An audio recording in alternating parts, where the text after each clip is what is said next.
and Michelle kindly gave me some dried kawa twigs a couple, 2 or 3 weeks ago, which we agreed that I would make the oil from. And so that's what we're going to start off with. If I can get the thing to change, there we are, kawa oil. So these twigs came along with all the leaves on, and Michelle nicely delivered them to our front door. And a couple of days later, I stripped the dried leaves off the twigs. It's really important, I think, to use dried herbs to make oils from, because certainly if you use wet ones or damp ones, the oil environment makes the herbs free of oxygen, anaerobic. And that's the ideal conditions for nasty things like botulism to grow. And certainly if you read in the literature about garlic oil, you don't make it from just dumping garlic into oil and hoping for the best, because there have been botulism deaths. So I insist on using dried herbs for making oils.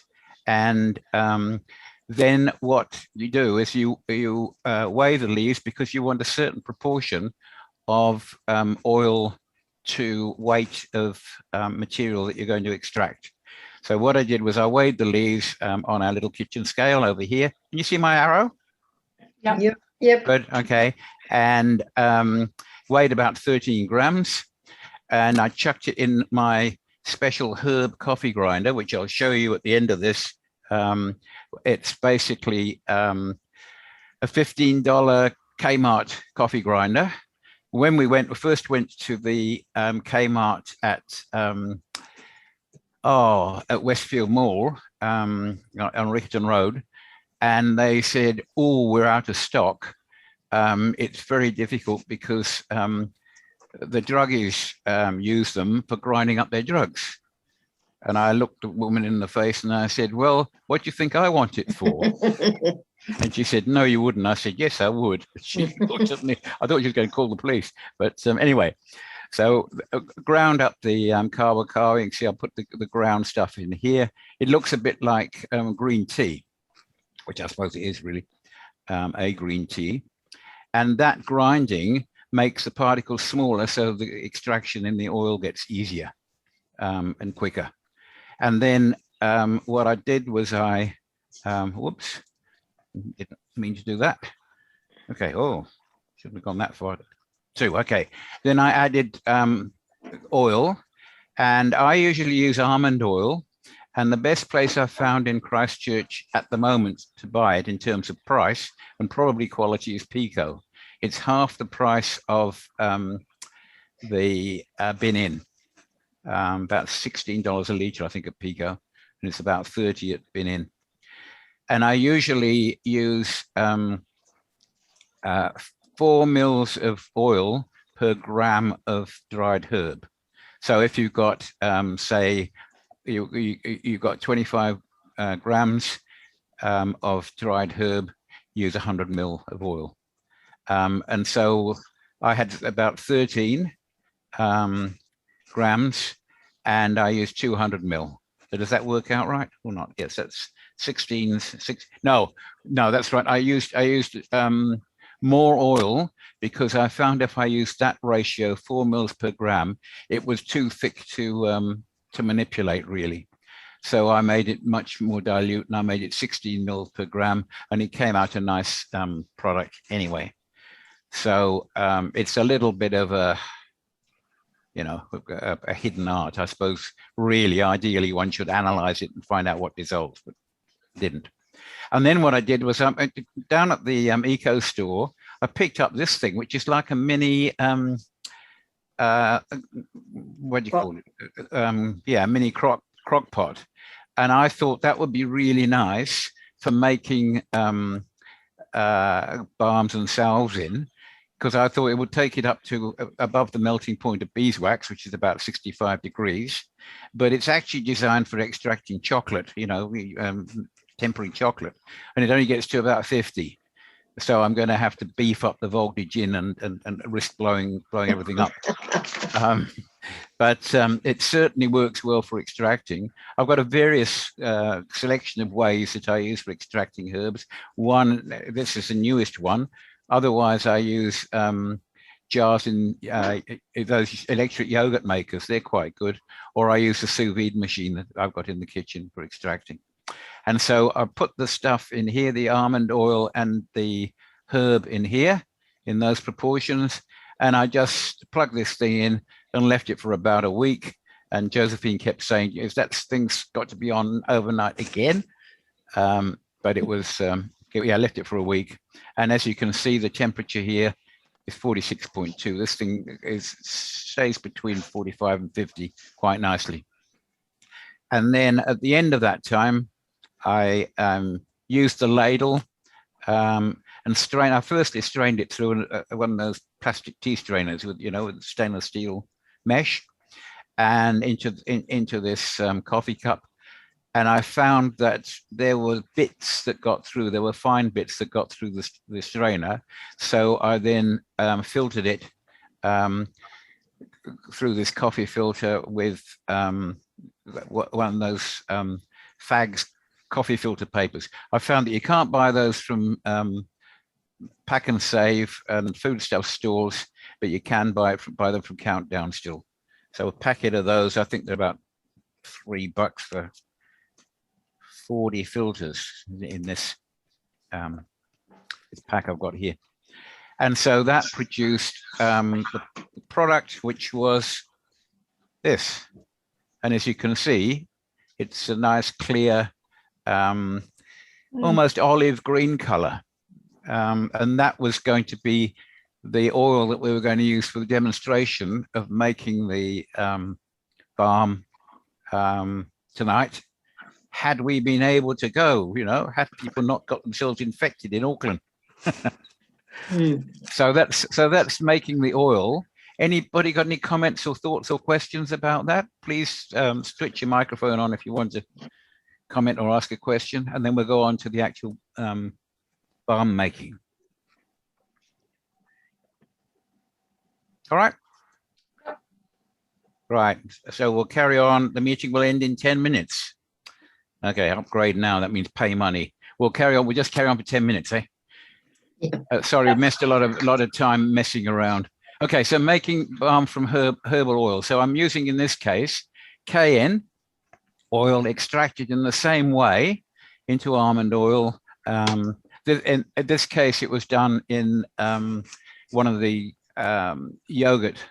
electric yogurt maker incubator things. And what you need is a water bath for making this stuff. And I used an egg poacher, which we picked up from an eco store, I think. Measuring vessel, this thing I got from that plastic box place at Tower Junction. That was about $5 or something. And that is Pyrex, so it's okay. Just chuck it in the water bath.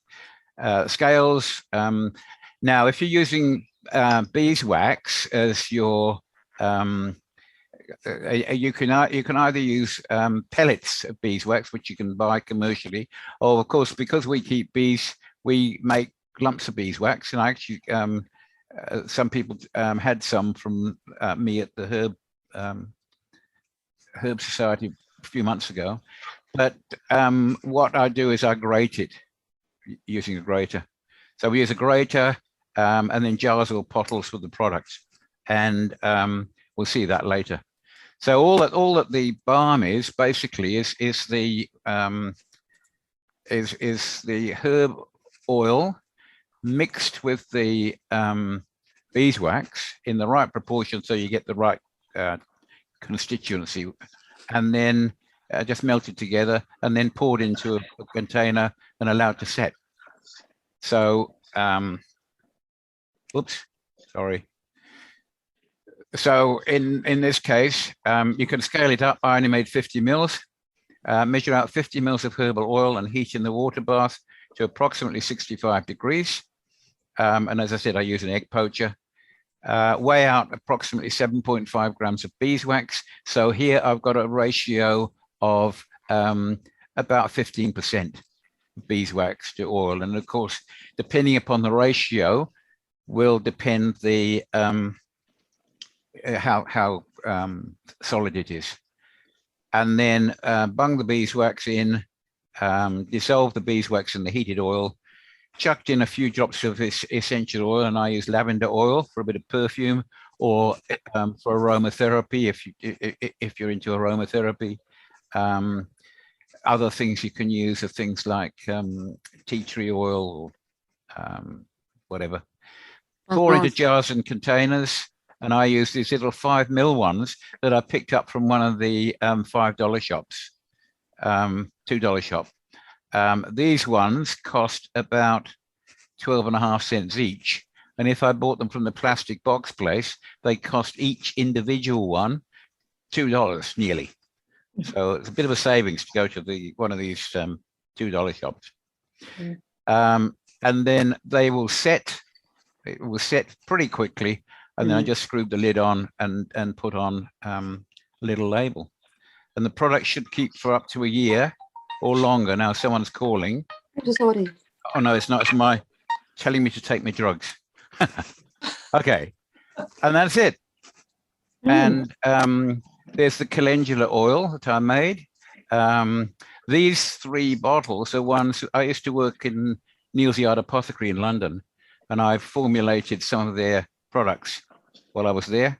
And these are the bottles that they used, the cobalt blue glass bottles, and they're rather nice. And we were going to talk about herbs in spring, but I think we're almost out of time. So what I'm going to do now is I'm just going to, what I'm going to do is I'm going to say goodbye and thank you for being here. And it'd be nice to get some feedback. If you'd like to email some feedback to me or whoever. Otherwise, any discussion can start now, or any questions, but we might get cut off. So any thoughts? Yeah. So Vicky, what were you going to say? I just wondered about where you said that you added essential oil like lavender or something to your balm. Wouldn't that impact on the herb that the balm was made out of? Like, say you're doing a kawa oil in your beeswax, isn't adding lavender or something like that going to change the property of your the herb? I don't know. The matter of interaction of herbs and active ingredients and medications is fraught enough when you're dealing with pure herb, pure compounds, as in the pharmaceutical industry, and it gets very hairy when you're talking about herbs and oils. My hunch is that probably not. But there are occasions when you mix herbs when they do interact, and things, for example, like tannins can cause stuff to be taken out of solution and rendered. I just think if you're making a balm and you want it to be a calendula or a kawa or whatever, I'm not quite sure why you'd want to put another. That was just to make it smell nice, because some people like their balms and ointments and things to smell attractive rather than just Yeah.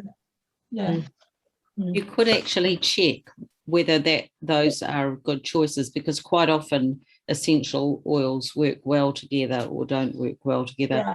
And in terms of feedback, please just put it underneath this event on the Facebook page. That would be a good place to put feedback.